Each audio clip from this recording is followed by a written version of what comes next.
বাংলাদেশ মূলত নদীমাতৃক বদ্বীপ অঞ্চল। তন্মধ্যে অনেকগুলো হাওর বাওর বিলে বেষ্টিত একটি জেলা হচ্ছে সুনামগঞ্জ। বর্ষাকালে সুনামগঞ্জের হাওরগুলো সমুদ্রের মতো মনে হয়। তখন এই হাটিগুলোকে এক একটা বিচ্ছিন্ন দ্বীপের মতো দেখায়। এ যেন প্রকৃতির এক অপরূপ লীলাভূমি। এই হাওর বাওর বিল ঘিরেই এই এলাকার মানুষের জীবন জীবিকা নির্ভরশীল। বন্যা যেমন অত্রাঞ্চলের মানুষের আশীর্বাদ, তেমনি অনেক সময় অভিশাপ হয়েও দেখা দেয়। এবং এই অভিশাপ হওয়ার বিষয়টি এখন বেশি বেশি ঘটছে। এর মুখ্য কারণ জলবায়ু দ্রুত ও অস্বাভাবিক পরিবর্তন। বর্ষাকালে প্রচণ্ড বাতাসে সৃষ্ট ঢেউয়ে হাটিগুলো মারাত্মক বিপর্যয়ের সম্মুখীন হয়।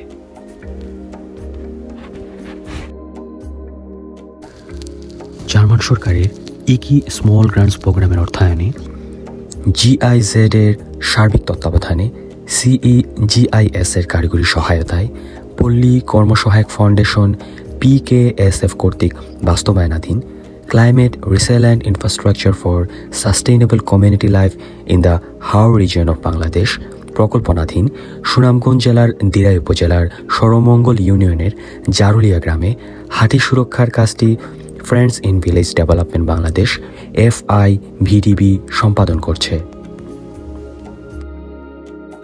বন্যার সময় সৃষ্ট ঢেউয়ের কারণে সুনামগঞ্জের হাওর অঞ্চলে যে সকল হাটি ভাঙন কবলিত মারাত্মক ঝুঁকির মুখোমুখি হয়, জারুলিয়া তাদের মধ্যে অন্যতম। প্রতি বছর ভাঙনের কারণে হাটিতে বসবাসকারী জনগোষ্ঠী আর্থিকভাবে ক্ষতিগ্রস্ত হওয়া ছাড়াও মারাত্মক বিপর্যয়ের মধ্যে পড়ে। বিশেষত দরিদ্র পরিবারগুলো অবর্ণনীয় দুর্ভোগের শিকার হয়।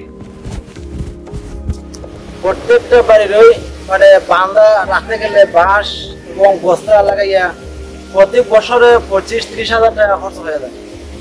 সে কারণে আমরা বছরে অনেক ক্ষতিগ্রস্তর মধ্যে পড়ে যাই। বন্যা আইলে তো আরো বেশি করে ক্ষতিগ্রস্তের মধ্যে। এখন আপনারা FIDB যে কাজগুলো আপনারা করতেছেন বা এগুলো কাজ করলে আমরা অনেক বিপদ মুক্তি পাবো। আর বছরে হয়তো আমরা এই টাকাটা আর খরচ না করা লাগতে পারে, এটা থেকে আমরা রক্ষা পাইতেছি। আর ওই টাকাগুলো আমরা বছরের একটা আয় উন্নতির দিক থেকে আমরা শান্তি পাই। আর সেই কারণে আমরা সারাটা গ্রাম ঝুঁকি থেকে বাঁচি গেলাম। এই প্রকল্পটির প্রধান লক্ষ্য হল জলবায়ু পরিবর্তনজনিত কারণে হাওর এলাকায় তীব্র আকস্মিক বন্যার সময় ঢেউয়ের কারণে সৃষ্ট ভাঙন থেকে হাটিসমূহকে সুরক্ষা দেয়া এবং হাটিতে বসবাসকারী জনগোষ্ঠীর জীবনমানের উন্নতি ঘটানো। এই লক্ষ্য সামনে রেখে হাটির ভৌগোলিক অবস্থানগত বিষয় বিবেচনা করে এখানে 2 ধরনের প্রতিরক্ষা দেয়াল নির্মাণের উদ্যোগ নেওয়া হয়েছে। কিছু জায়গায় সিসি ব্লক দিয়ে রিভেনমেন্ট ওয়াল নির্মাণ করা হবে, যেখানে জায়গার অবস্থা বিবেচনা করে টো ওয়াল ও ফ্লাড ওয়ালের মধ্যে 1:1 ও 1.5:1 ঢাল ব্যবহার করা হবে। প্রাক্কলিত ব্লক তৈরির কাজ ইতিমধ্যে শেষ হয়েছে এবং টো ওয়ালের কাজও প্রায় 100 মিটার শেষ হয়েছে। বাকি জায়গায় 1.5 ও 3 মিটার উচ্চতার গ্রাভিটি ওয়াল নির্মাণ করা হবে।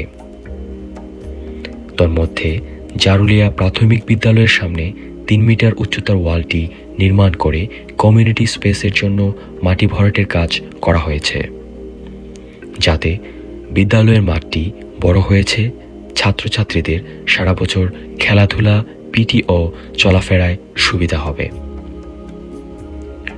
বন্যার সময় মানুষ গবাদি পশুসহ আশ্রয় নিতে পারবে। আকস্মিক বন্যায় মাঠে পানি চলে আসলে কাটা ধান উঠিয়ে রাখতে পারবে, মাড়াই ও শুকানোর কাজ করতে পারবে। অনেক জায়গাটা আমাদের বাচ্চারা খেলাধুলা করতে পারে। এই খালি পড়ার তো না, খেলারও সবটা শিকার লাগে। ওই এই ধারে মাঠ নিয়ে শিখাইতে হয়, কেমন তাকালে এখন বর্ষাকালে ও মাস্টারে এটা শিখায়। এই জায়গাটা যদি আরো মারিলে আমরা পড়ার করতে পারি, জায়গাটা সুন্দর হয়, গাছ গাছরা হয়, আমাদের জায়গাটাও সুন্দর লাগবে, আমরা নিজেও সুস্থ থাকবো, বাচ্চারাও সুস্থ, মানুষ বাচ্চা সুস্থ, আমরা সুস্থ। সমগ্র প্রতিরক্ষা দেয়াল এলাকায় স্থানীয় জাতের 2000-এর মতো গাছ লাগানো হবে, যা পরিবেশের উপর ইতিবাচক ভূমিকা রাখবে। সম্পূর্ণ কাজটি শেষ হলে গ্রামের অধিকাংশ মানুষ এই আশঙ্কার হাত থেকে মুক্তি পাবে। তাদের জীবন জীবিকায়ও এর ব্যাপক প্রভাব পড়বে। দেয়ালের ভেতর দিকে মাটি ভরাট করে তারা শাকসবজি চাষ করতে পারবে।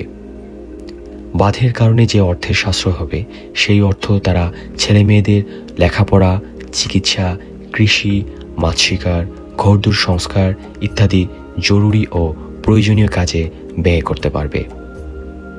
এক কথায় বলা যায়, তাদের জীবনযাত্রায় এক যুগান্তকারী পরিবর্তন আসবে বলে আশা করা যায়।